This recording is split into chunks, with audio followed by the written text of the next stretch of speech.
యో 4,000 మంది అక్కడికక్కడే మృతి పొందారు, శత్రువుల చేతిలో చిక్కుకొని.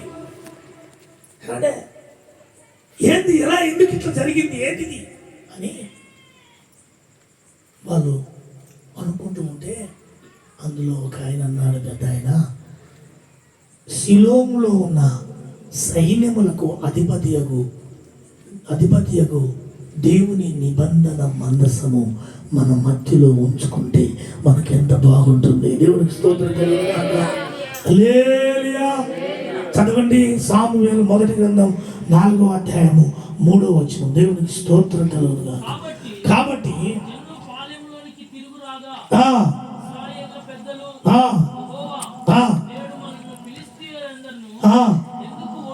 ఎందుకు ఓడించను? షిలోములో ఉన్న యెహోవా నిబంధన మందసమును చప్పట్లు కొట్టండి. దేవునికి స్తోత్రం కలుగుగాక. ఎక్కడ ఉంచుకోవాలంట? షిలోములో ఉన్న సైన్యములకు అధిపతియగు దేవుని యొక్క నిబంధన మందసము మన మధ్యలో ఉండాలి. ఎక్కడ ఉంచుకోవాలంట? ఈ నిబంధన మందసం లేక, అది మన మధ్యలో లేక మనం ఓడిపోయాము, మన వాళ్ళు చచ్చిపోయారు. ఏమండి? అంటే నిబంధన మందసం అంటే ఏందో చెప్పేనా? నిబంధన మందసము మోషే ద్వారా దేవుడు ఒక ప్రత్యక్షపు గుడారాన్ని కట్టించాడు. ప్రత్యక్షపు గుడారానికి 3 భాగాలు ఉంటాయి. అమ్మ వినండి, ప్రత్యక్షపు గుడారానికి మూడు భాగాలు. మొదటిది ఆవరణం, రెండోది పరిశుద్ధ స్థలం, మూడోది అతి పరిశుద్ధ స్థలం.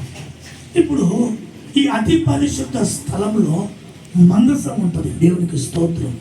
ఈ మందసంలో ఏమేమి ఉంటాయంటే దేవుని ఏలుతో రాసిన నిబంధన పలకలు, దేవుని మాటలు. దేవునికి స్తోత్రం.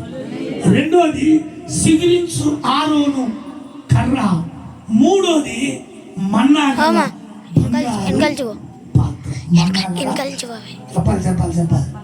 బంగారు పాత్ర. ఈ 3 నిబంధన మందసంలో ఉంటుంది. ఈ పైన నిబంధన మందసం పైన కెరూబులు ఉంటాయి. ఇట్లా కెరూబులు ఉంటాయి, దానికి 4 కర్రల్లాగా ఊత కర్రలు ఉంటాయి. అటు ఇద్దరు లేవట్టడానికి ఊత కర్రలు ఉంటాయి. మధ్యలో మూతలాగా ఉంటుంది. ఈ మధ్యలో కెరూబులు, ఇక్కడ కెరూబులు ఉంటాయి. అది పెద్ద స్టోరీ, అది సేవకు సాదృశ్యం. ఇప్పుడు మీకు చెప్తాను, నిబంధన పలకలు దేనికి సాదృశ్యమై అంటే వాక్యానికి సాదృశ్యము. దేవునికి స్తోత్రం. నిబంధన పలకలు దేనికి సాదృశ్యము? వాక్యానికి సాదృశ్యము. ఆ సిగురించు ఆరోను కర్ర ఆశీర్వాదానికి సాదృశ్యము. మన్నా గల బంగారు పాత్ర యేసు ప్రభుకు సాదృశ్యము. దేవునికి స్తోత్రం. హల్లెలూయా. మన్నా గల బంగారు పాత్ర దేవుని సన్నిధికి సాదృశ్యము. ఇప్పుడు ఈ 3 కలిస్తే దేనికి సాదృశ్యం తెలుసా? ప్రార్థనకు సాదృశ్యము. చేతులెత్తి స్తోత్రాలు చెప్పు. ఈ ప్రార్థన ఎవరి కుటుంబంలో ఉంటుందో, ఈ ప్రార్థన ఎవరి ఆత్మీయ జీవితంలో ఉంటుందో, ఈ ప్రార్థన ఎవరి మధ్యలో ఉంటుందో వారి జీవితము విజయకరముగా జయకరముగా ఉంటుంది. కొట్టు సపట్లు కొట్టు. హల్లెలూయా. హల్లెలూయా.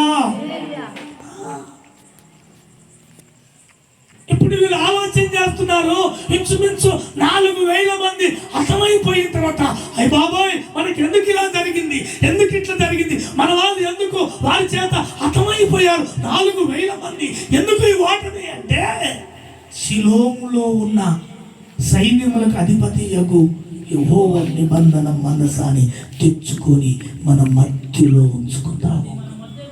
అబ్బా, అది మన మధ్య ఉండిన ఎడల చప్పట్లు కొట్టండి. అది మన మధ్య ఉంటే ఏది ఉండాలమ్మా? చెప్పండి ఏముండాలి? మన మధ్యలో దేవుని వాక్యం ఉండాలి.